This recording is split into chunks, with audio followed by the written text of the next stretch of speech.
Yes सरकार, नमस्कार। माहौल जबरदस्त, शानदार। आई होप जिंदगी मस्त चल रही है आपकी। And sir, revision super fast speed से चल रहा है कार्यक्रम आपका। सरकार आइए sir, next topic, next chapter में पढ़ते हैं क्या, IGST act, integrated goods and services tax act.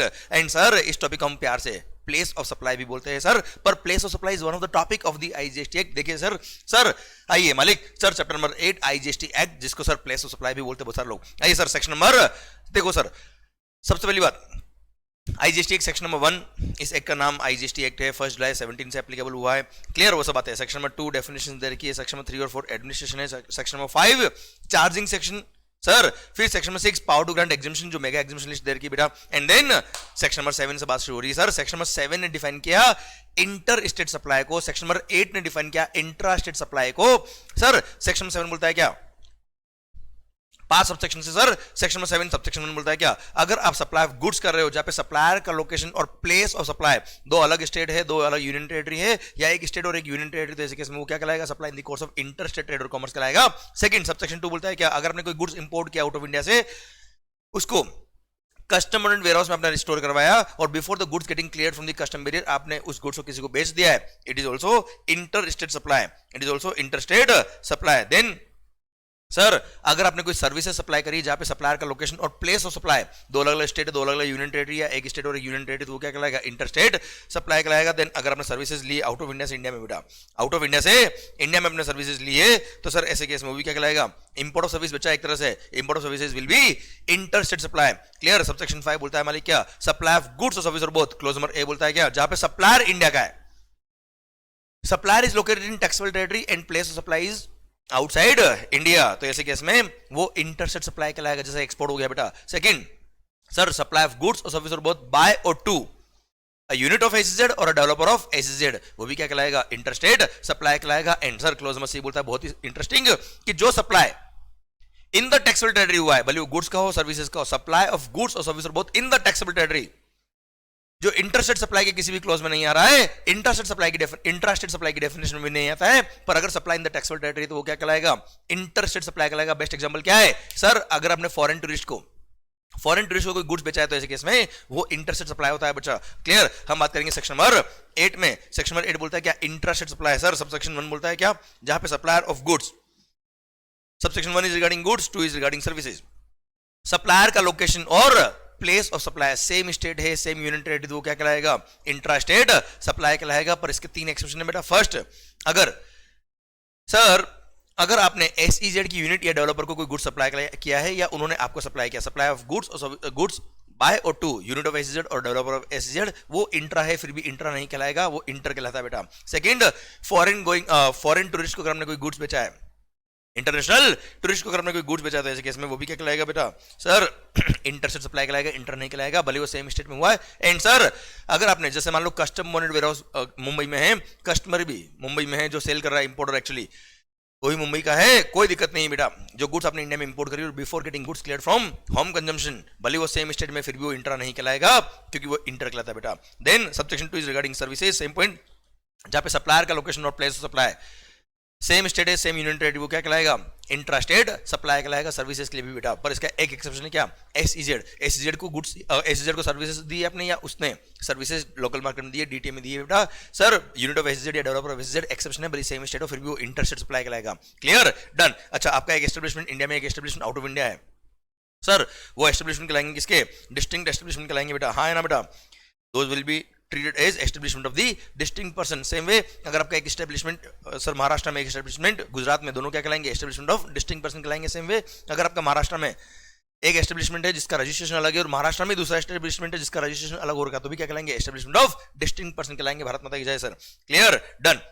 और अगर आपका किसी भी टेरिटरी में अगर कोई ब्रांच है, रिप्रेजेंटेटिव ऑफिस है, वहां कहलाया जाएगा, आपको वहां पे एस्टेब्लिशमेंट था बेटा। डन। सर सेक्शन नंबर 9 बोलता है क्या, अगर टेरिटोरियल बॉर्डर में आपका ऑफिस है बेटा, सर टेरिटोरियल वाटर में अगर आपका आपका सप्लायर का लोकेशन है तो सर नियरेस्ट बेस लाइन, जिस स्टेट की नियरेस्ट बेस लाइन होती है वो माना जाता है कि वो उसका लोकेशन, सप्लायर का लोकेशन उस स्टेट में बेटा। क्लियर। सेम वे अगर आपका place of supply territorial water में है, जैसे आपने बॉम्बे हाई जो सर इंस्टॉलेशन बना हुआ है, अरे है ना बेटा, installation vessel structure for installation of for extraction production और prospecting of mineral oil natural gas बेटा, Bombay high. Clear. Sir oil rigs, sir वहां पे आपने कोई सर्विसेज दी है, प्लेस ऑफ सप्लाई क्या होगा बेटा, जहां पे नियरेस्ट बेसलाइन बनता है, जिस स्टेट का नियरेस्ट बेसलाइन आता है बेटा, क्लियर, वो स्टेट में आपने सर्विसेज दी माना जाएगा, उस स्टेट में आपने सप्लाई किया माना जाएगा बच्चों। क्लियर। Section number 9। सर आइए section number 10। Sir place of supply of goods, place of supply of goods बच्चों ध्यान देना बेटा। सर अगर एक्सपोर्ट ऑफ गुड्स या इंपोर्ट ऑफ गुड्स कर रहे हो तो सेक्शन नंबर 11 देखेंगे बेटा। एक्सपोर्ट ऑफ गुड्स और इंपोर्ट ऑफ गुड्स के अलावा जो ट्रांजैक्शन हो रहे हैं वहां पे सेक्शन नंबर 10 सबसेक्शन 1 के सर क्लॉजेस दे के क्लॉज नंबर ए बोलता है क्या, जहां movement of the goods involve है, where the transaction involves movement of the goods, वहां प्लेस ऑफ सप्लाई क्या होगा, where the movement of the goods terminates for delivery to the recipient, where the movement terminates for delivery to the recipient, भले वो F4 base पे हो, expect base पे कोई concern नहीं, भले मूवमेंट सप्लायर खुद करा रहा हो या रेसिपिएंट सर अपने यहाँ पे आके वो गुड्स लेके गया, कोई कंसर्न नहीं, जहां पे मूवमेंट टर्मिनेट हो रहा है for delivery to the recipient is the place of supply. और अगर बिल्ड टू शिप मॉडल था तो ऐसे केस में मेरी डायरेक्शन पे गुड्स, अगर मैं मान लो कस्टमर हूं, आपने कोई गुड सप्लाई किया मेरे को, पर मैंने बोला नहीं मेरे यहाँ मत भेजो, डायरेक्ट थर्ड पर्सन के यहाँ भेज दो, तो आपने जहां भेजा है उससे कंसर्न नहीं है, आपके लिए प्लेस ऑफ सप्लाई क्या होगा, मेरा principal place of business is your place of supply. हाँ मैंने गुड्स अगर किसी और को बेचा है, आपको बोला आप डायरेक्ट डिलीवर करो, आपने मेरे को बेचा, मैंने उनको बेचा, तो मेरे लिए तो सप्लाई होगा, वहां पे सर मूवमेंट जहां टर्मिनेट हो रहा है वही प्लेस ऑफ सप्लाई हो जाएगा, जहां पे मूवमेंट जहां पे गुड्स अल्टीमेटली गया है वो मेरे लिए प्लेस ऑफ सप्लाई होगा, पर आपके लिए मेरा place is the place of supply बेटा। माहौल सरकार देन जहां पर transaction does not involve movement of the goods, जहां मूवमेंट इन्वॉल्व नहीं होता वहां पे sir where the goods were located, sir जहां पे गुड्स लोकेटेड थे, जहां पे गुड्स थे, where the goods were made available to the customer, where the goods are delivered to the customer. Clear. Effective delivery उसको दे दिया, मतलब ये गुड्स आज से आपका हो गया, तो ऐसे केस में वो प्लेस जहां पे वो गुड्स था वही क्या हो जाएगा बच्चों, place of supply. Then sir अगर आपने जो ट्रांजैक्शन किया उसमें आपको मशीन को या किसी गुड्स को इंस्टॉल करना है, असेंबल करना है एट अ साइड, तो जहां पे वो इंस्टॉल हुई है, जहां पे वो असेंबल हुई है वही क्या हो जाएगा, प्लेस ऑफ सप्लाई। और अगर आपने कोई गुड्स ऑन बोर्ड बेचा है बेटा, फ्लाइट में कोई गुड्स बेचा है आपने बेटा, तो ऐसे केस में सर ऐसे केस में उन गुड्स को कहां पे बोर्डिंग कराया था, सर जिस प्लेस पे, जिस एरिया में सर उस गुड्स का बोर्डिंग कराया था, the place where the goods were taken on board is the place of supply.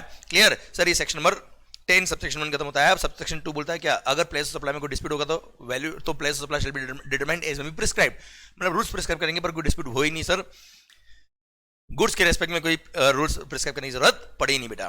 Clear done. अच्छा सुना बच्चों ध्यान से, इससे सेक्शन नंबर 10 जो हमने पढ़ा उससे प्लेस ऑफ सप्लाई आएगा, सप्लायर का लोकेशन देखना, प्लेस ऑफ सप्लाई देखना, सर फिर पता पड़ेगा इंटर है कि इंटर है बच्चों। Clear done. ये बिल्ड टू शिप होगा, आपको एक एग्जांपल दे रखा बच्चा। क्लियर। सर सेक्शन नंबर 11 सुनना बच्चों ध्यान से, एक्सपोर्ट ऑफ गुड्स सर और इंपोर्ट ऑफ गुड्स। अगर आपने कोई गुड्स इंपोर्ट किया तो ऐसे केस में प्लेस ऑफ सप्लाई क्या होगा, location of the importer is the place of supply. और अगर आपने कोई गुड्स एक्सपोर्ट किया तो ऐसे केस में location outside India is the place of supply. Clear. Sir पर ध्यान देना बेटा, एक्सपोर्ट इंपोर्ट में सबसे इंपॉर्टेंट बात क्या है, import of goods means bringing the goods in India from a place outside India, उसको बोलते हैं इंपोर्ट ऑफ गुड्स। और export of goods means taking goods from India to a place outside India is called export of goods. और अगर आपने China से goods खरीदा और चाइना में बेच दिया, गुड्स इंडिया में आया ही नहीं बेटा, तो ना वो इंपोर्ट हुआ है ना वो एक्सपोर्ट हुआ है। क्लियर। इंपोर्ट होता अगर गुड्स आउट ऑफ इंडिया से इंडिया में लाते तो, एक्सपोर्ट होता अगर आप इंडिया से आउट ऑफ इंडिया ले जाते तो। पर सिंस आपने क्या किया बेटा, गुड्स आउट ऑफ इंडिया से नॉन टैक्सेबल टेरिटरी से खरीदा, नॉन टैक्सेबल टेरिटरी में बेच दिया।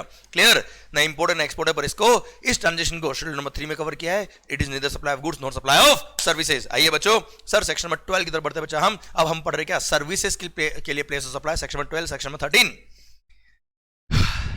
सर दिल थाम के सुनिएगा बच्चों, आई होप चीजें फास्ट समझ में आ रही है आपको। Clear. Sir no doubt fast बोलने में सर एनर्जी पूरी लगती है सर, पर शायद ये रिवीजन आपके लिए इफेक्टिव हो रहा है, which is more important sir then बेटा हर एक स्टूडेंट की सक्सेस। सर हमारी सक्सेस कहलाती है सर, अगर आप लोगों को ये वीडियोस में मजा आ रहा है तो सर ये मेरे को एनर्जी मिल जाएगी सर आपसे। सर सुनना बात को ध्यान से, सेक्शन नंबर 12 और सेक्शन नंबर 13 सर्विसेज के लिए क्या बोलता है बच्चों। सेक्शन नंबर 12 जहां पे सप्लायर ऑफ सर्विस और रेसिपिएंट ऑफ सर्विस दोनों ही इंडिया के, दोनों ही टैक्सेबल टेरिटरी के, तो सेक्शन नंबर 12 लगेगा।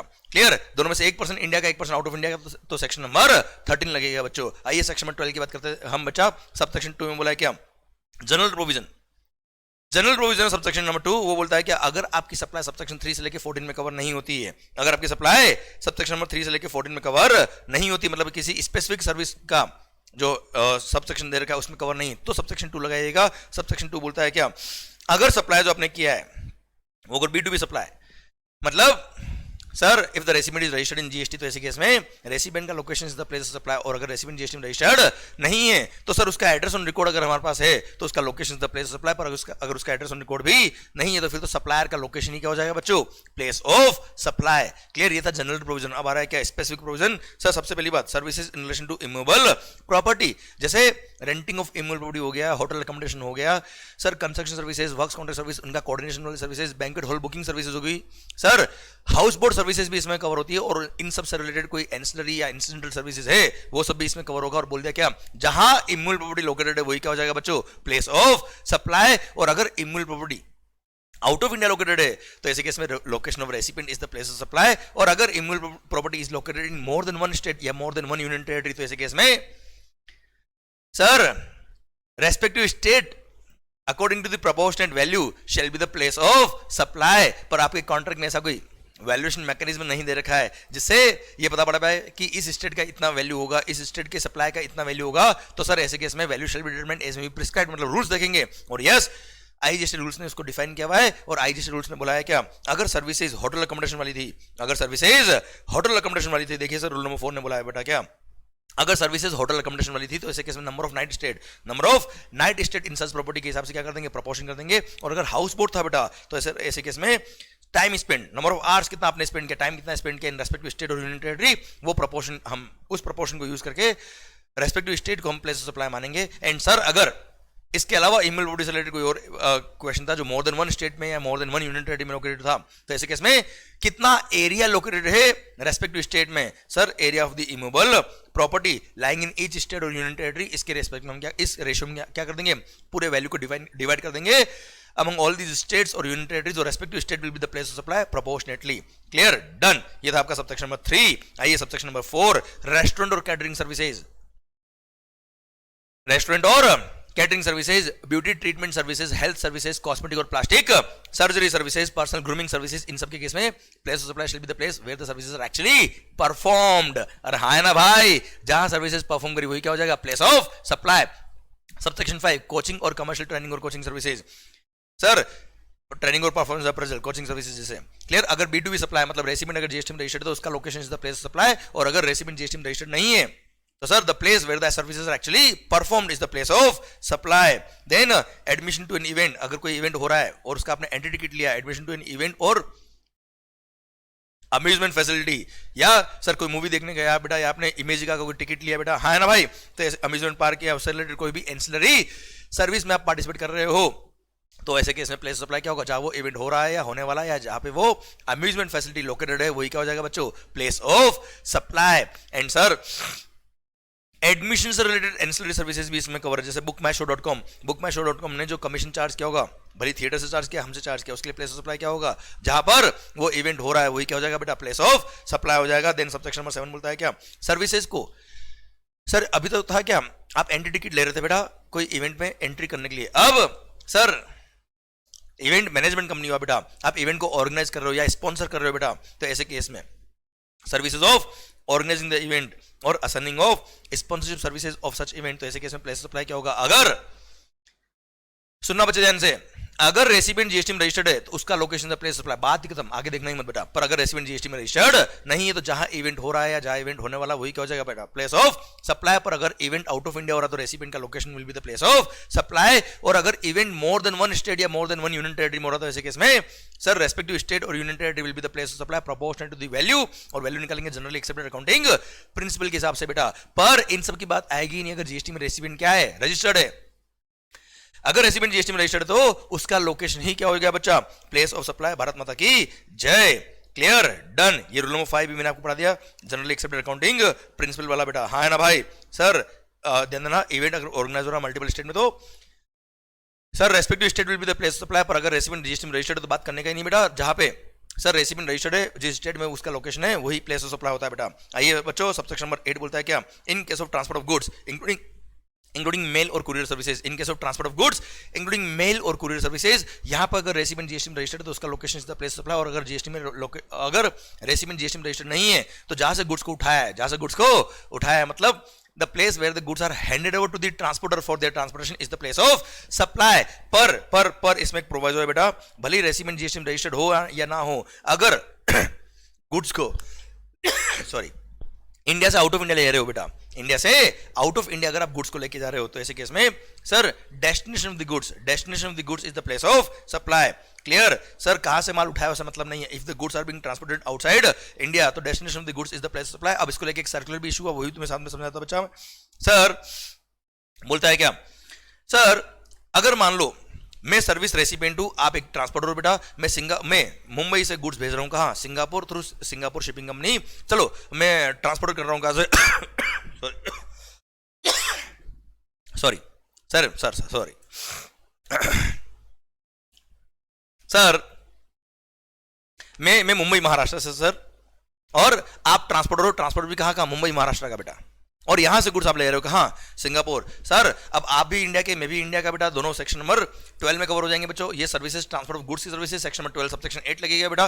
पर आप गुड्स मुंबई से कहां ले रहे हो बेटा, सिंगापुर ले रहे हो, तो डेस्टिनेशन गुड्स मतलब Singapore is the place supply. अब सप्लायर जब अपना इन्वॉइस लिखेगा, सर सप्लायर है मुंबई का, जो ट्रांसपोर्टर है वो बेटा, और प्लेस सप्लाई क्या है, सिंगापुर है. मतलब sir destination of the goods अगर आउट ऑफ इंडिया होता है तो हमने पढ़ा है बेटा कि प्लेस सप्लाई भी आउट ऑफ इंडिया हो जाएगा. और हमने पढ़ा सेक्शन नंबर 7 सबसेक्शन 5 के अंदर कि सप्लायर ऑफ सर्विस या supplier of goods taxable territory का और प्लेस सप्लाई अगर आउट ऑफ इंडिया होता है तो उसे केस में वो इंटर स्टेट सप्लाई कहलाता है. और ये इंटर स्टेट सप्लाई होगा तो क्या लगेगा बेटा, आईजीएसटी लगेगा, और आईजीएसटी लगेगा तो ऐसे केस में सर मैं कस्टमर हूं आपका, मैं जीएसटी में रजिस्टर्ड हूं बेटा. अब सुनना बच्चे, मैं भले जीएसटी में रजिस्टर्ड हूं ना हूं उससे कोई फर्क नहीं पड़ रहा है, आप मेरे बिल पे क्या लगाएंगे, आईजीएसटी लगाएंगे. क्लियर. सेकंड थिंग सर, इस सर्कुलर में ये क्वेरी आई कि क्या रेसिपिएंट जो जीएसटी में रजिस्टर्ड है उसको उस आईजीएसटी के बिल पर, आईजीएसटी जो लग के आया बिल पे, क्या उसका आईटीसी मिलेगा कि नहीं मिलेगा. तो बोला क्या कि सर बिल्कुल मिलेगा. कहां मना किया sir, section number 16 section number 17 जो हमने जो आईटीसी में पढ़ा है बेटा, वहां पे कहीं हमने नहीं पढ़ा कि अगर place of supply out of India होता तो रेसिपिएंट को क्रेडिट नहीं मिलता, ऐसा हमने कहीं नहीं पढ़ा. तो कहां तकलीफ है, इसलिए गवर्नमेंट ने बोल दिया क्या, दिमाग खराब मत करना Mangal, ITC will be allowed. Clear. इस सर्कुलर ने साफ साफ बोला है क्या, there is no such restriction in section number 16 और section number 17 of the CGST act. Clear. और इसमें प्लेस ऑफ सप्लाई अगर आउट ऑफ इंडिया है, कोई तकलीफ वाली बात नहीं है, बिल पे अगर आईजीएसटी लगा हुआ है आपको क्रेडिट मिलेगा. और हाँ, सप्लायर जब अपना रिटर्न फाइल करेगा उसमें place supply out of India लिखाएगा. और सर देना बेटा उसमें स्टेट कोड जो लिखना पड़ता है बेटा, वो लिखेगा क्या, 96 एज अ फॉरेन कंट्री बेटा. हाँ है ना भाई. क्लियर. और बिल पे क्या लगाएगा, आईजीएसटी, इसका हमको आईटीसी मिल जाएगा, कोई दिक्कत वाली बात नहीं है.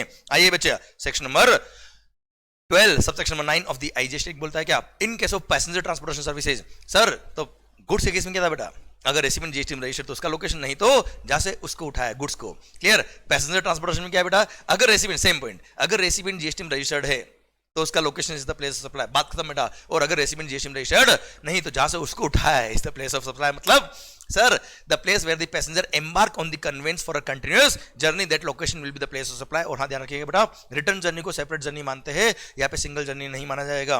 क्लियर. सर रिटर्न जर्नी को सेपरेट जर्नी मानने का बेटा. क्लियर. डन. मतलब मुंबई से दिल्ली, दिल्ली से मुंबई आया तो मुंबई टू दिल्ली अलग होगा, उसके लिए प्लेस ऑफ सप्लाई मुंबई होगा. दिल्ली टू मुंबई आ रहा तो sir Delhi is the place of supply अगर रेसिडेंट जीएसटी में रजिस्टर्ड नहीं है तो. Clear. Plus at the time of booking the passage, जब आप टिकट बुक करा रहे हो तब ये नहीं पता आपको कि पैसेंजर कहां से एम्बार्क करेगा, तो ऐसे केस में सबसेक्शन नंबर 2 लगाएंगे, जनरल प्रोविजन लगा देंगे बेटा. हाँ है ना भाई. क्लियर. डन. पर इन सब की बात आएगी नहीं अगर रेसिडेंट क्या है, जीएसटी में रजिस्टर्ड है. अगर रेसिडेंट जीएसटी में रजिस्टर्ड तो उसका location is the place of supply. बात खत्म, आगे देखना ही मत बेटा. Clear. Done. Services on board conveyance, जिसमें चाय बेच रहा हूं, चाय मसाला चाय फ्लाइट के अंदर बेटा. क्लियर. तो सर ऑन बोर्ड सर्विसेज अगर मैं सप्लाई कर रहा हूं तो ऐसे केस में सर प्लेस ऑफ सप्लाई क्या होगा, first scheduled point of departure of the conveyance is the place of supply, जहां से first scheduled point of departure of the conveyance होता है. अच्छा, गुड्स अगर ऑन बोर्ड बेच रहा हूं तो कहां से गुड्स को मैंने बोर्डिंग कराया था. Clear. Is the place of supply. Services के केस में सर सर्विसेज कोई बोर्डिंग तो होती नहीं बेटा, इसलिए सर्विसेज के लिए क्या बोल दिया बेटा. क्लियर.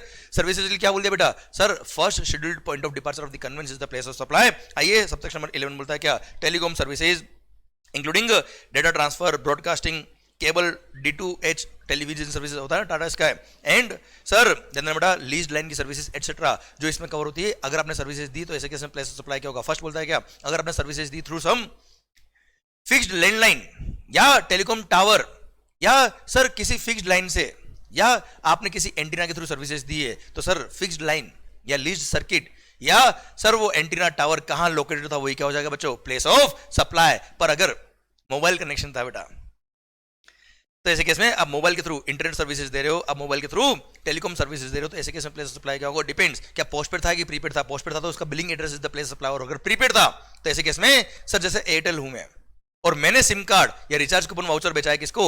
सर डीलर को, या सर जो सेलिंग एजेंट होते हैं उनको बेटा, या डिस्ट्रीब्यूटर को। तो ऐसे केस में वो सेलिंग एजेंट या डिस्ट्रीब्यूटर का जो प्लेस ऑफ सप्लाई, जो लोकेशन होगा उनका बिजनेस का, वही मेरे लिए क्या हो जाएगा? Place of supply. अब वो सेलर या डिस्ट्रीब्यूटर या खुद एयरटेल अगर मान लो डायरेक्ट कंज्यूमर को गुड्स बेच रहा है, तो ऐसे केस में sir the place where such prepayment is received, मतलब खुद का लोकेशन ही क्या हो जाएगा बच्चा? सप्लायर का लोकेशन ही क्या हो जाएगा बच्चों? Place of supply. और अगर आपने ऑनलाइन पेमेंट किया तो ऐसे केस में आपका एड्रेस ऑन रिकॉर्ड होगा, वही क्या हो जाएगा बच्चों? Place of supply. और अगर इन सबसे प्लेस ऑफ सप्लाई डिटरमाइन नहीं हो रहा तो ऐसे केस में सर रेसिपिएंट का location is the place of supply, अगर उसका एड्रेस ऑन रिकॉर्ड है तो। पर अगर उसका एड्रेस ऑन रिकॉर्ड अवेलेबल नहीं है, इन किसी से भी आंसर आपका नहीं आ रहा, तो ऐसे केस में सप्लायर का लोकेशन क्या हो जाएगा बच्चों? Place of supply. अब एक और बात आती है, क्या लीज्ड सर्किट के थ्रू आप सर्विसेज दे रहे हो, तो जहां वो लीज्ड सर्किट लोकेटेड होता है वही क्या होता है? Place of supply. पर अगर मल्टीपल स्टेट में आपका लीज्ड सर्किट लोकेटेड है तो sir respective state is the place of supply, 1:1 के रेशियो में बेटा। पर अगर मान लो 0.1 है दिल्ली में, 0.2 है कहां? मुंबई में बेटा। क्लियर? तो 1:1 के रेशियो में उस लीज सर्किट की वैल्यू को हम डिवाइड कर देंगे दिल्ली और मुंबई के लिए, महाराष्ट्र के लिए। पर अगर बीच में कोई इंटरमीडिएट पॉइंट है और वहां से भी आप सर्विसेज दे रहे हो तो उसको भी एक पॉइंट है, एक और पॉइंट ऐसा मान लिया जाएगा। मान लो दिल्ली मुंबई, बीच में गुजरात। क्लियर? एक पॉइंट का है, फर्स्ट पॉइंट है दिल्ली, सेकंड पॉइंट का, लास्ट पॉइंट का है मुंबई, बीच में इंटरमीडिएट पॉइंट का है गुजरात में, और वहां से भी आप लीज सर्किट की सर्विस दे रहे हो, तो 1:1 is the value of supply. Clear? Is the place of supply for respective state बेटा। भारत माता की जय। क्लियर? सर सबसेक्शन में 12 बोलता है क्या? Banking and other financial services. Banking and other financial services including stock broking services के case में अगर रेसिपिएंट का एड्रेस ऑन रिकॉर्ड है तो वो location the place of supply, और अगर रेसिपिएंट का एड्रेस ऑन रिकॉर्ड नहीं है तो सप्लायर का लोकेशन क्या हो जाएगा बच्चे? Place of supply. Sir insurance service के केस में अगर रेसिपिएंट जो है वो जीएसटी में अगर रजिस्टर्ड है तो उसका location the place of supply, और वो अगर जीएसटी में रजिस्टर्ड नहीं तो उसका address on record is the place of supply. और हाँ, उसका एड्रेस ऑन रिकॉर्ड तो होगा ही होगा, वरना इंश्योरेंस क्लेम कहां भेजेंगे भाई?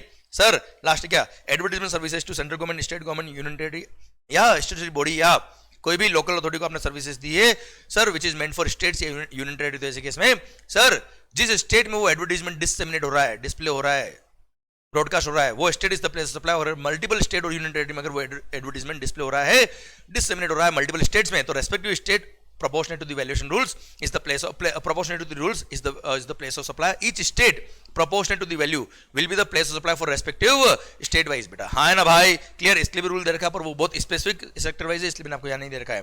क्लियर? डन। सरकार ये था कि आपका place of supply regarding services, जहां पे सप्लायर का लोकेशन और रेसिपिएंट का लोकेशन दोनों ही कहा है, टैक्सेबल टेरिटरी में है तो क्या करने का। क्लियर? आइए बेटा, प्लेस ऑफ सप्लाई जहां पे लोकेशन ऑफ सप्लायर और रेसिपिएंट, लोकेशन ऑफ सप्लायर और location of recipient is outside India. Section 13 subsection 2 बोलता है जनरल प्रोविजन, जिसका कोई नहीं उसका सबसेक्शन नंबर 2 बोलता है क्या? रेसिपिएंट का location is the place of supply. पर अगर ऑर्डिनरी कोर्स ऑफ बिजनेस में रेसिपिएंट का लोकेशन डिटरमाइन नहीं होता है तो सप्लायर का लोकेशन क्या हो जाएगा बच्चों? Place of supply. पर अगर आपकी सर्विसेज सबसेक्शन 3 से लेकर 13 में कवर है तो रेस्पेक्टिव सबसेक्शन देखिएगा, यहां दिमाग मत लगाइएगा बेटा। क्लियर? अब सबसेक्शन 3 से लेकर 13 में क्या लिखा है, वो स्पेसिफिक सर्विसेज कौन कौन सी वो पढ़ लेते बेटा। अच्छा ध्यान देना बेटा, ये सेक्शन 13 में इंटरनेशनल ट्रांजेक्शंस कवर है। क्लियर? सर सेक्शन 12 में डोमेस्टिक ट्रांजेक्शन कवर थे। क्लियर? यहां इंटरनेशनल ट्रांजेक्शन कवर है। अच्छा, सेक्शन 12 जब हमने पढ़ा था तब बहुत सारी जगह पे ये लिखा हुआ था क्या? अगर रेसिपिएंट जीएसटी में रजिस्टर्ड है तो उसका लोकेशन द प्लेस सप्लाई, जो बिजनेस रिलेटेड सर्विसेज थी बेटा। क्लियर? पर सर यहां पे किसी भी पॉइंट में ऐसा नहीं लिखा है। ओके, ध्यान देना बच्चों, क्योंकि यहां पे इंपोर्ट एक्सपोर्ट की बात चल रही बेटा। आइए सर, स्पेसिफिक प्रोविजन सबसेक्शन 3 बोलता है क्या? Performance related services. सबसे पहली बात, जहां पे service provider needs physical presence of the person to provide a services, जैसे facial services, restaurant services, personal grooming services. Out of India गए, आपने मसाज कराया। क्लियर? तो ऐसे केस में प्लेस ऑफ सप्लाई क्या होगा? Sir where the services are actually perform, services जहां परफॉर्म करी वही क्या हो जाएगा बेटा? Place of supply. Clear? Second बोलता है क्या? Where the service provider, where the service supplier needs physical presence of the goods to provide his services, जैसे repair maintenance of the goods. तो ऐसे केस में sir the place where the services are actually performed is the place of supply. पर अगर कोई goods temporary out of India से India में आई है for the purpose of repairs या अदर प्रोसेसिंग, और वापस से वो प्रोसेस होके वापस इंडिया से बाहर चला गया without being used in India, और सर तो ऐसे केस में सबसेक्शन नंबर 3 नहीं लगाएंगे, 3 नहीं लगाएंगे मतलब 2 लगाएंगे बेटा। आई रिपीट, अगर कोई गुड्स टेम्पररी इंडिया में आई है रिपेयरिंग के लिए और रिपेयरिंग या अदर प्रोसेसिंग होके वो गुड्स वापस इंडिया से बाहर चला गया विदाउट एनी यूज एक्सेप्ट वो use which was required to perform the repairing services बच्चों। हाँ है ना, तो ऐसे केस में सबसेक्शन 3 लगाएंगे, 3 लगाएंगे मतलब 2 लगाएंगे, 2 लगाएंगे मतलब रेसिपिएंट का लोकेशन बेटा, रेसिपिएंट का है आउट ऑफ इंडिया बेटा, हम मशीन के मैकेनिक है बेटा, तो वो एक्सपोर्ट में कवर हो जाएगा, एक्सपोर्ट का बेनिफिट मिल जाएगा, इसलिए प्रोवाइजर डाला बेटा। प्लस अगर मान लो आपने किसी रिमोट लोकेशन पे गुड्स लोकेटेड था और यहाँ बैठे बैठे ही सर किसी इलेक्ट्रॉनिक मीडिया के थ्रू गुड्स का रिपेयरिंग कर दिया, जैसे team viewer, Ammyy admin, AnyDesk, clear. तो ऐसे केस में उस टाइम पे जब आप सर्विसेज परफॉर्म करे थे उस टाइम पे वो गुड्स कहाँ लोकेटेड था, वही क्या हो जाएगा बच्चों, प्लेस ऑफ सप्लाई। आइए सबसेक्शन नंबर 4 की बात करते हैं sir, services in relation to immovable property. सारी services relating to immovable property, जैसे होटल अकोमोडेशन हो गया, हाउस बोट हो गया, या सर आपकी सर कंस्ट्रक्शन सर्विसेज हो गई, वर्क्स काउंटर सर्विस हो गई, इंटीरियर डेकोरेटर, आर्किटेक्ट एटसेट्रा, सारे केस में क्या होगा, जहां इमूवेबल प्रॉपर्टी लोकेटेड वही क्या हो जाएगा बच्चों, place of supply. Sir admission to any event या ऑर्गेनाइजिंग एनी इवेंट या ancillary services relating to such event, तो सर ऐसे केस में प्लेस ऑफ सप्लाई क्या होगा, जहां वो इवेंट हो रहा है या होने वाला वही क्या हो जाएगा बच्चों, प्लेस ऑफ सप्लाई हो जाएगा। सर भले वो एडमिशन वाली सर्विस हो या ऑर्गेनाइजिंग द इवेंट वाली सर्विस हो बेटा, वहां पे सर सेक्शन में 12 में क्या था, एडमिशन इन इवेंट के केस में क्या था बेटा, जहां इवेंट हो रहा है, और ऑर्गेनाइजिंग द इवेंट में अगर रेसिडेंट जीएसटी में रजिस्टर्ड तो उसका लोकेशन नहीं, तो जहां इवेंट हो रहा है वो, क्लियर। यहाँ पे ऐसा कुछ भी नहीं है, यहाँ पे क्या डायरेक्ट जहां इवेंट हो रहा है या होने वाला है, बात खत्म। देन सर सबसेक्शन 3, 4 और 5 की सर्विसेज, जैसे performance based services, immovable property वाली सर्विसेज और इवेंट वाली services, if these services are provided in more than one territory, एक किसी और कंट्री में हो, एक किसी और कंट्री में हो, एक इवेंट किसी और कंट्री में हो, सबके लिए फीस कॉमन थी बेटा, तो ऐसे केस में सर प्लेस ऑफ सप्लाई क्या होगा, सबसेक्शन 6 बोलता है क्या, अगर सबसेक्शन 3, 4 वाली सर्विसेज 3, 4 और 5 वाली services more than one territory में हुई इंक्लूडिंग वन इंडिया, तो पूरे ही कॉन्ट्रैक्ट के लिए पूरे के लिए प्लेस ऑफ सप्लाई क्या हो जाएगा, taxable territory is the place of supply, India is the place of supply, पूरे पे लग जाएगा टैक्स, क्लियर। अब अगर सर सबसेक्शन 7 बोलता है क्या, अगर ये वाली सर्विसेज सबसेक्शन 3, 4, 5 वाली services more than one state और more than one union territory में, तो ऐसे केस में respective state will be the place of supply proportional to the value of supply in each state और यूनियन टेरिटरी, और अगर वो डिफाइन नहीं है कॉन्ट्रैक्ट में तो ऐसे केस में वैल्यूएशन रूल रेफर करेंगे, और वैल्यूएशन रूल्स में लिखा है क्या, जो हमने रूल्स पढ़े थे सेक्शन 12 के रेस्पेक्ट में वही रूल्स यहाँ पे अप्लाई होंगे बेटा। देन सबसेक्शन 8 बोलता है क्या, ये बड़ा सुंदर सेक्शन मेरे को लगता है, बहुत ही अच्छा सेक्शन मुझे लगता है सर, यहाँ पे 3 सर्विसेज कवर है बेटा, ये तीनों के केस में क्या बोल दिया बेटा, दिमाग खराब करना ही मत, सप्लायर का location he place of supply, resident का लोकेशन देखना ही मत। नॉर्मली क्या होता है बेटा, रेसिपिएंट का location will be the place of supply, और अगर ऑर्डिनरी कोर्स ऑफ बिजनेस में रेसिपिएंट का लोकेशन नहीं आए तो सप्लायर का लोकेशन, पर सर यहां क्या बोल दिया, ये 3 सप्लाई के केस में हमेशा सप्लायर का location he place of supply है। इसका प्रैक्टिकल एग्जांपल, प्रैक्टिकल इंप्लीकेशन बहुत भारी होता है, जिसको मैंने डिटेल में आपके साथ डिस्कस किया है बेटा सर अपने फुल कोर्स बेस में और फास्ट ट्रैक में बेटा। सुनना बच्चों ध्यान से, सर 3 सर्विसेज कौन कौन सी है, सर्विसेज सर कौन सी, sir services provide by banking company, financial institution including NBFC to its sir account holder, to its account holder, clear. Sir non account holder के लिए एप्लीकेबल नहीं है, नॉन अकाउंट होल्डर में सबसेक्शन 2 लगाएंगे, clear. Account holder को services दी तो ऐसे केस में सप्लायर मतलब बैंक का लोकेशन ही क्या हो जाएगा बच्चों, प्लेस ऑफ सप्लाई। सेकंड क्या है, इंटरमीडिएट सर्विसेज, भले वो गुड्स का एजेंट हो या सर्विसेज का एजेंट हो बेटा, जैसे गुड्स का कमीशन एजेंट हो गया, सर्विसेज के लिए टूर ऑपरेटर वगैरह हो गए, होटल अकोमोडेशन वाले एजेंट हो गए बेटा, क्लियर। सर इन सब के लिए सप्लायर एजेंट का लोकेशन क्या हो जाएगा बच्चों, प्लेस ऑफ सप्लाई। नेक्स्ट क्या है, sir services by way of hiring of means of transport other than aircraft और vessel but including yacht up to period of 1 month, तो अगेन सप्लायर का location is the place of supply, recipient कहां से आया उसे concern नहीं है। Sir ध्यान बेटा, ये इंटरमीडिएट सर्विसेज वगैरह का पॉइंट बहुत इंपॉर्टेंट मुझे लगता है, और एग्जाम्स के लिए कई बार एग्जाम में आता भी है, अट्रैक्टिव भी होता है, जिसको डिटेल में हमने डिस्कशन किया है मेन बुक के लेके। एंड सर हमने क्वेश्चन भी डिस्कस किए थे, प्रैक्टिकल केस सिनेरियो भी डिस्कस किए थे, आई होप आपको याद आ रहे होंगे। Commission agent of the goods के रेस्पेक्ट में मैंने बात करी थी सर। आइए subsection number 9 sir, transportation of the goods services other than by way of mail और courier, other than by way of mail और कुरियर। ध्यान देना बेटा, सर गुड्स के केस में, ट्रांसपोर्टेशन गुड्स के केस में हमने सेक्शन में 12 में पढ़ा था क्या, जहां से गुड्स को उठाया है, यहाँ पे क्या है, जहां पे गुड्स को डिलीवर किया है, destination of the goods, destination of the goods is the place of supply. Passenger transportation service में तो वही है, जहां से पैसेंजर को उठाया है, the place where the passenger embark on the conveyance for a continuous journey is the place of supply. अच्छा हाँ, अगर आपने रिटर्न फ्लाइट बुक करी है तो यहाँ पे सिंगल जर्नी मानते हो, उसको कंटिन्यूअस जर्नी मानते बेटा। मान लो आपने सिंगापुर एयरलाइन से टिकट बुक करा है, Mumbai to Dubai, Dubai to New Zealand, New Zealand से ऑस्ट्रेलिया, ऑस्ट्रेलिया से पता नहीं कहाँ जा रहे हो आप, सिंगल टिकट अगर है तो उसको सिंगल जर्नी मानेंगे। जहां से फर्स्ट बार आपने एम्बार्क किया था वही क्या हो जाएगा, प्लेस ऑफ सप्लाई पूरे टिकट के लिए बेटा, क्लियर डन। सर आइए ऑन बोर्ड सर्विसेज के केस में क्या होता है, वही first point of departure of the conveyance, first schedule point of departure of the conveyance is the place of supply on board services के केस में।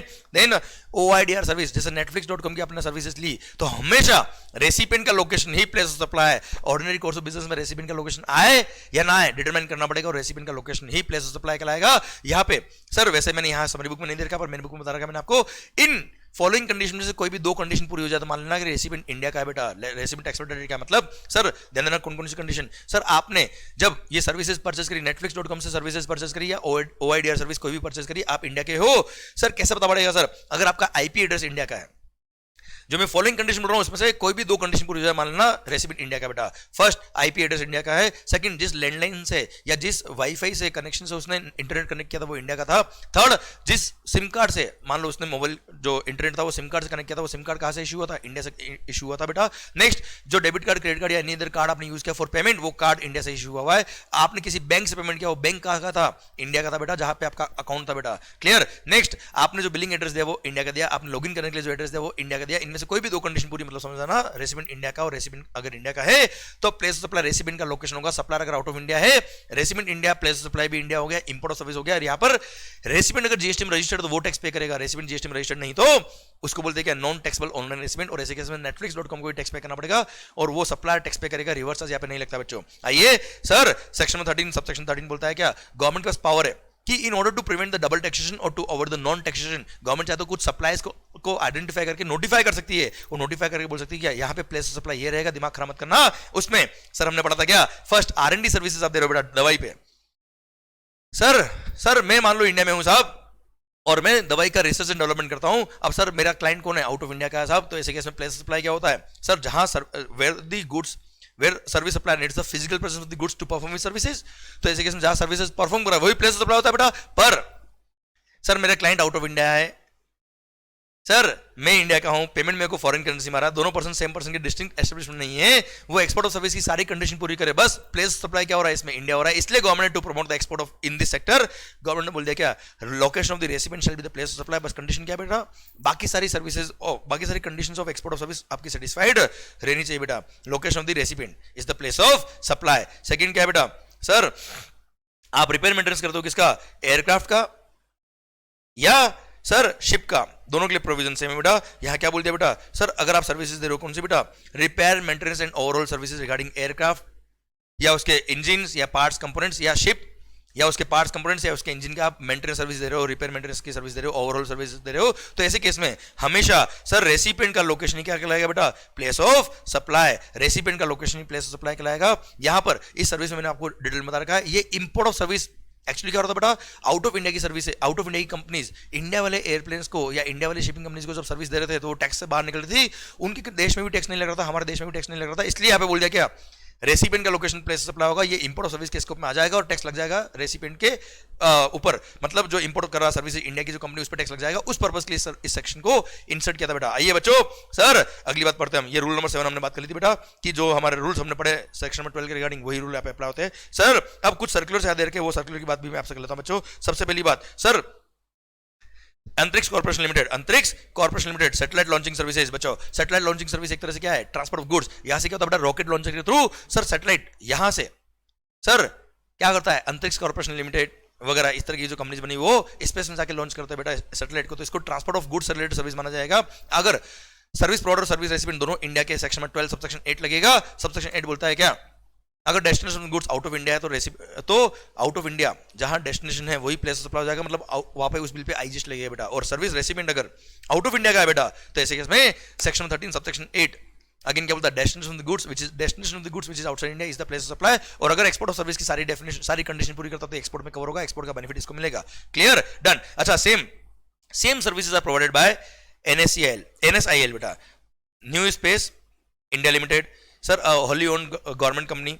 Then sir same service are provided by Antariksh corporation limited बेटा। तो यहाँ पे question आया क्या, जो NSIL international customer को सर्विस दे रहा है क्या वो भी एक्सपोर्ट के स्कोप में आएगा? तो सर्कुलर ने बोला अरे भाई अभी अंतरिक्ष कॉर्पोरेशन लिमिटेड वाला सर्कुलर में जो हमने बोला वही यहाँ पे अप्लाई होगा, क्या दिक्कत है, दोनों की सर्विस सेम ही तो है बच्चों। Clear, done. अच्छा जस्ट नॉलेज के लिए यहाँ कनेक्ट किया हुआ बेटा sir, satellite launching services, satellite launching services by ISRO या स्पेस अंतरिक्ष कॉर्पोरेशन लिमिटेड या न्यू स्पेस इंडिया लिमिटेड ने अगर सर्विस दी तो उस पर जीएसटी क्या है, एग्जेम्प्ट है, जीएसटी पे करने की जरूरत ही नहीं बेटा। हाँ पर सर अगर आपने फॉरेन क्लाइंट को सर्विसेज दी है तो वो एक्सपोर्ट में कवर होता है और ऐसे केस में भले टैक्स नहीं लग रहा पर वहां पे आईटीसी वगैरह सब कुछ मिलता है बच्चों। Clear, done. आइए बच्चों सर नेक्स्ट क्या है, clarification on export of services under GST. सबसे पहली बात, अगर आपने कोई सर्विस एक्सपोर्ट करी है सर अब क्या हुआ बेटा, मान लो यूएसए की कोई कंपनी थी, उससे मेरे को 100 करोड़ का कोई कॉन्ट्रैक्ट मिल गया। अब 100 करोड़ का काम मैंने करने के लिए उसमें से 40 करोड़ का काम मैंने जापान की किसी कंपनी को दे दिया बेटा। अब यूएसए कंपनी से 40 करोड़ 100 करोड़ मेरे को मिलेंगे, मैं 40 करोड़ जापान वाली कंपनी को दूंगा। बेटा मैंने क्या किया, उस यूएस वाली कंपनी को बोला एक काम करो, मेरे को 60 करोड़ ही दीजिए और 40 करोड़ डायरेक्ट दीजिए किसको, जापान वाली कंपनी को। तो ऐसे केस में क्वेश्चन आया क्या, मेरे लिए एक्सपोर्ट और सर्विस के स्कोप में पूरा 100 करोड़ आएगा या 60 करोड़ ही आएगा। तो गवर्नमेंट ने यहां क्लेरिफाई किया कि दिमाग खराब मत करना मंगल, पूरा पूरा 100 crore is the export of service. भले ही इसमें फॉरेन करेंसी में पैसा जो इंडिया में आ रहा है वो केवल 60 करोड़ आ रहा, चलेगा सर, आरबीआई ने ऐसा अलाउ किया हुआ बेटा, क्योंकि अल्टीमेटली 100 करोड़ आ भी जाता तो 40 करोड़ आपको देना पड़ता, अल्टीमेटली 60 करोड़ यहाँ पे आता तो चलेगा सर। अगर नेट 60 करोड़ यहाँ पे आ रहा है, 40 करोड़ डायरेक्ट आप उसको पे करवा रहे हो, ये मानेंगे 100 करोड़ का 100 करोड़ इंडिया में आ गया और पूरा 100 करोड़ का value is the supply of export service में कवर होगा बेटा। Clear, done sir. नेक्स्ट आता है क्या sir, various cargo handling services provided by port to its client. Sir जो एयरपोर्ट अथॉरिटीज होती है या पोर्ट अथॉरिटीज होती है, ये कार्गो हैंडलिंग सर्विस देती है बेटा। अरे भाई जब आउट ऑफ इंडिया से कोई वेसल आता है तो arrival of wagons at the port, haulage of the wagons inside the port area up to the place of unloading, siding of the wagons etc. तो ये सब सर्विसेज जो होती है, क्या ये सर्विस के लिए क्वेश्चन है क्या, these are the services in relation to immovable property? नहीं, सर्विसेज immovable property से रिलेटेड नहीं है। यहाँ पे जनरल प्रोविजन सेक्शन 12 सबसेक्शन 2, और अगर एक पर्सन आउट ऑफ इंडिया का तो सेक्शन 13 सबसेक्शन 2 जनरल प्रोविजन लगेंगे सर, immovable property वाले प्रोविजन नहीं लगेंगे। सेकंड आया क्या, अगर कोई गुड्स, सर डायमंड्स इंडिया में टेम्पररी आ रहे हैं किसके लिए, कटिंग पॉलिशिंग एक्सेट्रा के लिए बेटा। तो सर ऐसे केस में section number 13 sub section number 3 लगेगा, जो बोलता है कि टेम्पररी गुड्स अगर इंडिया में आ रहा है, मतलब टेम्पररी गुड्स अगर इंडिया में आ रहा है और गुड्स का physical presence required to provide your services, तो सेक्शन नंबर 13(3) बोलता है कि जहां सर्विसेज एक्चुअली परफॉर्म करी वही क्या हो जाएगा, प्लेस ऑफ सप्लाई। पर अगर यहाँ पे क्या होता है, डायमंड्स वगैरह टेम्पररी इंडिया में आते हैं, उसका कटिंग पॉलिशिंग जो भी अपनी एक्टिविटी करा वो करने के बाद आप गुड्स को वापस आउट ऑफ इंडिया भेज देते हो, तो ऐसे केस में सर सब सेक्शन नंबर 3 नहीं लगता है, क्योंकि कोई गुड्स टेम्पररी इंडिया में आ रहा है रिपेयरिंग वगैरह के लिए और वो गुड्स का प्रोसेस करके आप वापस से गुड्स आउट ऑफ इंडिया भेज रहे हो, तो वहां पे सब सेक्शन नंबर 2 लगाएंगे बच्चों। तो यहाँ पे बोला क्या, section number 13 sub section number 2 लगेगा, यहाँ पे 13(3) नहीं लगेगा। भारत माता की जय। देन सर आप एक सॉफ्टवेयर डिजाइनिंग कंपनी हो बेटा। अब क्या होता है बेटा, आप सॉफ्टवेयर सर्विस देते हो, सॉफ्टवेयर को डिजाइन करते हो, या इलेक्ट्रॉनिक सेमीकंडक्टर या डिजाइन मैन्युफैक्चरिंग इंडस्ट्री में आप हो बेटा, और वहां पे क्या होता है बेटा, आप सर आउट ऑफ इंडिया वालों के लिए सॉफ्टवेयर डेवलप कर रहे हो बेटा, या कोई डिजाइनिंग बना रहे हो बेटा, इलेक्ट्रॉनिक डिजाइन बेटा, सेमीकंडक्टर वगैरह के लिए। तो ऐसे केस में दीज आर नॉट सर्विसेज जहां पे physical presence of the goods चाहिए बेटा। अच्छा आउट ऑफ इंडिया आपने सॉफ्टवेयर का डिजाइन करके बाहर भेज दिया बेटा, क्लियर, अब उसकी टेस्टिंग करनी बेटा, तो वो क्या करते हैं बेटा, आउट ऑफ इंडिया से कुछ सेमीकंडक्टर वगैरह या चिप वगैरह या मदरबोर्ड वगैरह इंडिया में भेज देते हैं, सो दैट आप उस पर जो सॉफ्टवेयर आपने बनाया, जो डिजाइन बनाया, उसको आप इंप्लीमेंट करके देख पाए कि whether it is working properly और नॉट। तो उन्होंने जो प्रोटोटाइप भेजे, these are just for testing, मतलब मेरे को सर सॉफ्टवेयर डिजाइन करने के लिए physical presence of the goods required नहीं होती, तो टेस्टिंग करने के लिए मैंने उसने फिजिकल गुड्स भेजा है बेटा, clear, those are just ancillary, clear, वो मेन सर्विस नहीं है, क्लियर। इसलिए यहां पे बोला क्या, सेक्शन नंबर 13 सबसेक्शन 2 लगेगा, सबसेक्शन 3 नहीं लगेगा। Then sir export of service related condition number 5 के अंदर सर एक डाउट आया गवर्नमेंट को, लोगों को, तो गवर्नमेंट ने क्लेरिफाई किया सर्कुलर के थ्रू। मैं तुम्हें बताता हूं क्या डाउट आया बच्चों। सर सुना दिल थाम के, सरकार मान लो सर किसी भी सर्विस को एक्सपोर्ट कब करेंगे, 5 कंडीशन पूरी होनी चाहिए बेटा, recipient of service out of India होना चाहिए बेटा, सप्लायर ऑफ सर्विस इंडिया का होना चाहिए बेटा, क्लियर, प्लेस ऑफ सप्लाई भी आउटसाइड इंडिया होना चाहिए, पेमेंट कन्वर्टेबल फॉरेन एक्सचेंज में आना चाहिए, और जहां पे आरबीआई अलाउ किया वहां आईएनआर हमारा चलेगा बेटा। एंड 5th कंडीशन क्या है, रेसिपिएंट ऑफ सर्विस और सप्लायर ऑफ सर्विस दोनों सेम पर्सन के डिफरेंट एस्टेब्लिशमेंट नहीं होने चाहिए, तो both should not be establishment of the distinct person बच्चों, हाँ है ना भाई। तो ऐसे केस में वो एक्सपोर्ट कहलाएगा वरना एक्सपोर्ट नहीं कहलाएगा। अब क्वेश्चन आया क्या, सर सेम पर्सन के डिस्टिंक्ट एस्टेब्लिशमेंट कब कहलाता है कोई भी पर्सन, जब आदमी सेम बेटा और उसी की ब्रांच आउट ऑफ इंडिया है, या आउट ऑफ इंडिया वाले की ब्रांच इंडिया में है, तो वो कहलाएगा क्या sir, establishment of the distinct person. पर सर अगर मान लो कोई कंपनी है जो आउट ऑफ इंडिया में रजिस्टर्ड हो रखी है, उसने इंडिया में अपना ब्रांच खोला है, और सर उसने अपना इंडिया में इनकॉर्पोरेशन करा दिया, उसने अगर इंडिया में अपना इनकॉर्पोरेशन करा दिया और इंडिया में एक कंपनी बना दी बेटा, या फॉरेन कंपनी इंडिया में, तो सर ऐसे केस में वो अपने आप में क्या है, एक सेपरेट लीगल एंटिटी बन गई है बच्चों। तो ऐसे केस में अगर वो सेपरेट लीगल एंटिटी बन चुकी है, तो अगर उसने इंडिया वाली कंपनी ने आउट ऑफ इंडिया वाली कंपनी को सर्विस दी, तो ऐसे केस में वो establishment of the same person नहीं कहलाएंगे, और उन्होंने जो ट्रांजैक्शन किया वो एक्सपोर्ट इंपोर्ट के स्कोप में कवर होगा बेटा। सर सेकंड बात, हो सकता है ना सर इंडिया की कोई कंपनी है, उसने यूएसए में कोई ब्रांच खोला बेटा, तो वो केवल ब्रांच है, वहां के लॉज में अगर इनकॉर्पोरेशन का सेपरेट नहीं कराया है बेटा, तो वो सेम एंटिटी है। ऐसे केस में आपने अगर उसको आउट ऑफ इंडिया वाली ब्रांच को सर्विस दी है, तो वो establishment of the same person कहलाएगा। पर अगर वहां के लॉज में आपने नया रजिस्ट्रेशन करा दिया, नया लीगल एंटिटी बना दिया, तो ऐसे केस में वो 2 डिफरेंट पर्सन बन जाएंगे। और अगर इंडिया वाले ने आउट ऑफ इंडिया वाले कंपनी को सर्विस दी, तो ऐसे केस में नॉर्मल अगर एक्सपोर्ट की सारी कंडीशन पूरी होती है बाकी की, तो वो एक्सपोर्ट कहलाएगी, कोई दिक्कत वाली बात नहीं है। Clear, done.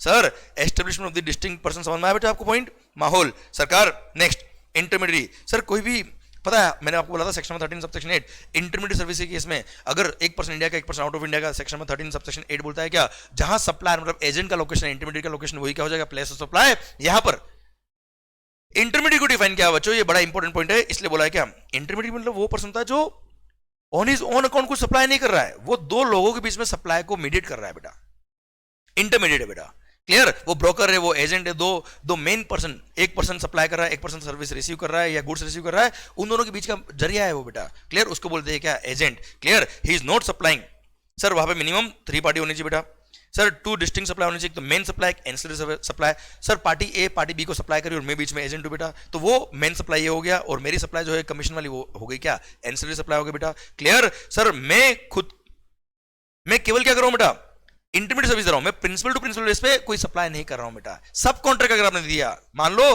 कोई काम आपको मिला आपने मेरे को सब कॉन्ट्रैक्ट दिया तो I am not an agent subcontracting is not an agent subcontract is principal to principal supply बच्चों हाँ है ना भाई sir intermediate service provider to have a character of an agent broker और any other similar person does not include a person who supplies the goods और service और both और securities on his own account खुद बेच रहा है तो वो इंटरमीडिएट नहीं बेटा सब contracting of service is not an intermediate service बच्चों आइए बच्चों सेक्शन 14 सरकार netflix.com OIDR सर्विस अगर आप आउट ऑफ इंडिया से इंडिया में ले रहे हो तो पॉइंट आता है क्या मान लो netflix.com इसकी सर्विसेज आपने इंडिया में ली बेटा आप अगर जीएसटी में रजिस्टर्ड हो तो बात ही खत्म वहां पे तो रेसिपिएंट टैक्स पे करेगा अंडर रिवर्स चार्ज मैकेनिज्म पर अगर रेसिपिएंट जीएसटी में रजिस्टर्ड नहीं है वो नॉन टैक्सेबल ऑनलाइन रेसिपिएंट तो ऐसे केस में netflix.com लायबल होता है टैक्स पे करने के लिए पर अगर मान लो बीच में कोई इंटरमीडिएट था आपको वो वीडियो का लिंक कहां से मिला facebook.com से मिला बेटा याद है मेरा एग्जांपल लेक्चर में मैंने दिया था आपको बेटा सर आपको आउट ऑफ इंडिया की वेबसाइट का जो लिंक था वो facebook.com से मिला facebook.com पे आपने क्लिक किया और वो नेटफ्लिक्स पे आपको ले गया अब ऐसे केस में पॉइंट आता है क्या आपको सर्विसेज नेटफ्लिक्स ने दी या फेसबुक ने दी क्योंकि अगर फेसबुक ने दी होगी तो फेसबुक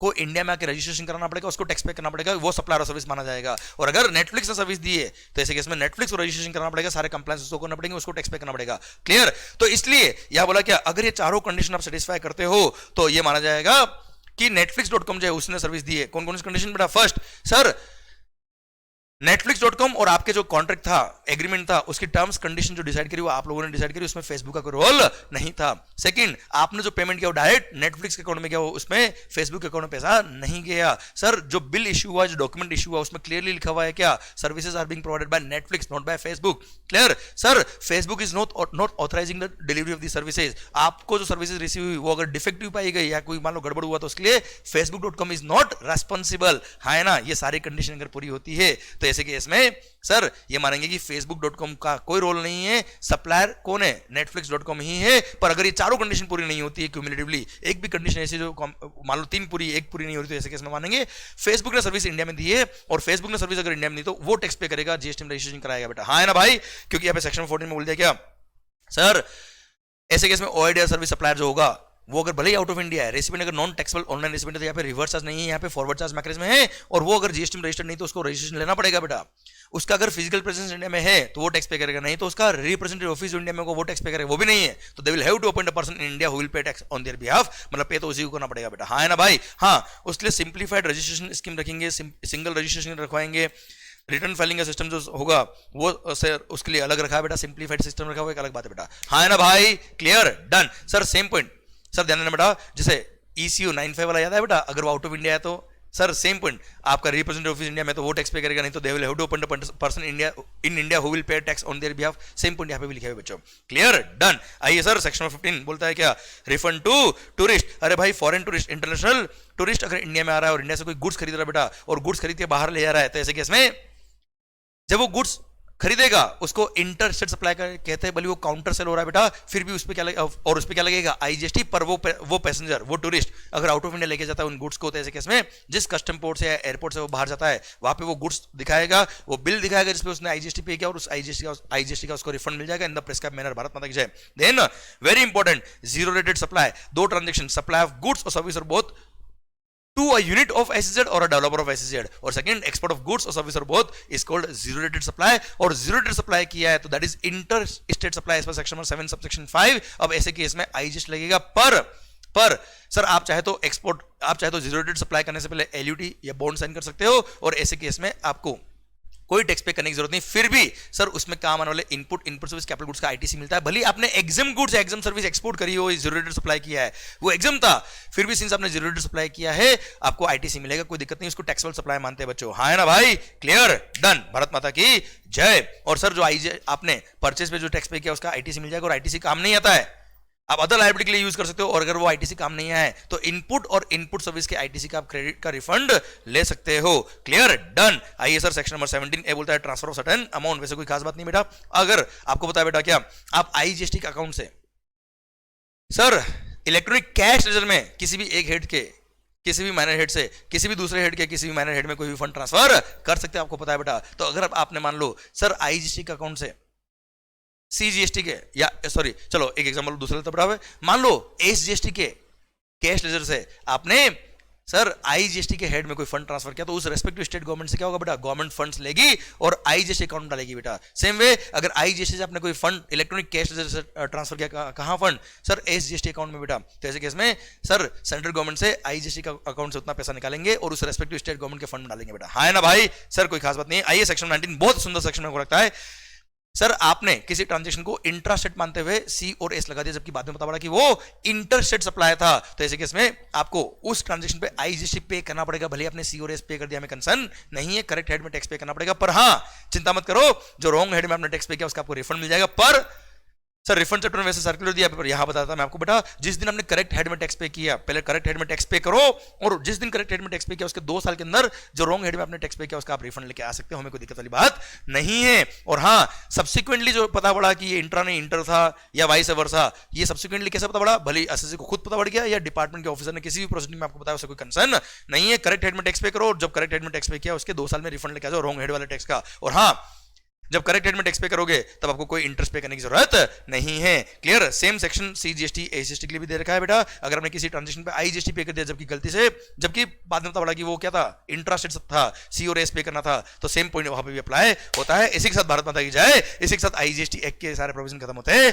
अब भारत माता की जय। आई होप मजा आ रहा है, और ये मजा हिंदुस्तान के हर सीए स्टूडेंट को मिलना चाहिए। और सरकार मस्त होके पढ़ो, खुश होके पढ़ो। एंड सर ये प्लेस ऑफ सप्लाई के अंदर सेक्शन में 12-13 में मल्टीपल पॉइंट है, पर मल्टीपल पॉइंट तो बहुत अच्छा है बेटा आपके लिए। सर आपने अगर 2-3 बार इसको रिवाइज कर लिया तो सारे पॉइंट आपको यहाँ याद हो जाएंगे, याद हो गए तो सर एग्जाम के अंदर बहुत ईजी होता है आंसर देना आईजीएसटी एक्ट के अंदर बेटा। क्लियर, सर क्या लिखा, बच्चा काबिल बनो काबिल, क्योंकि कामयाबी तो साली झक मार के आपके पीछे आएगी। और हाँ सर मैंने आपको पहले ही बताया, ये कामयाब होने के लिए कामयाबी की सिंगल चाबी का अगर कोई हथियार है तो वो क्या है, वो चाबी क्या है साहब, आपकी मेहनत, आपका ट्रू स्पिरिट, आपका confidence. And sir your hard work with the smart work will definitely पे यू। कीप पेशेंस, लगे रहो और सर मस्त होके पढ़ो। And sir I am waiting for your comment. माहौल जबरदस्त, शानदार, ऑल द बेस्ट। मिलते हैं अगले चैप्टर के अंदर। जय हिंद, भारत माता की जय। Thank you so much.